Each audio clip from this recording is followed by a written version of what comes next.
Hello మామ, నమస్తే. 1వ తారీఖున బుక్ చేసిన గ్యాస్ 15వ తారీఖు అయినా రాలేదని చెప్పేసి గ్యాస్ స్టేషన్కి వెళ్తే అక్కడేమో ఇంత పెద్ద లైన్ ఉంది.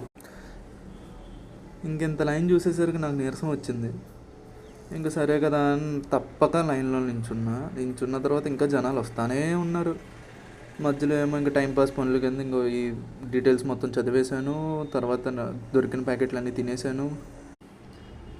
ఎందుకంటే బ్రేక్ఫాస్ట్ కూడా చేయకుండా వెళ్ళాను. మరి సరే తిన్నాను, ఓకే. దాని తర్వాత ఇది చూశాను, బుర్ర పాడైపోయింది.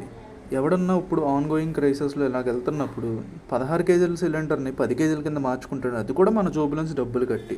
ఏం బుద్ధి తక్కువ పని రా బాబు. ఎవడన్నా చేస్తూ ఉంటే కనుక కామెంట్ చేయండి. ఇంకా వెళ్ళిన తర్వాత తెలిసింది ఏంటంటే మా గ్యాస్ ఇక్కడ మారిపోయిందని. మళ్ళీ ఇంకో స్టేషన్కి 6 కిలోమీటర్లు వేసుకొని వెళ్ళి మళ్ళీ అదే లైన్లో నించున్నా, మళ్ళీ అదే బోర్డు. జాగ్రత్తగా ఉండండి మామ, గ్యాస్ క్రైసిస్ నిజంగానే ఉన్నాయి. 45 రోజులు బుకింగ్ ఇంటర్వెల్ అంట. మరిన్ని వీడియోల కోసం సబ్స్క్రైబ్ చేసుకోండి.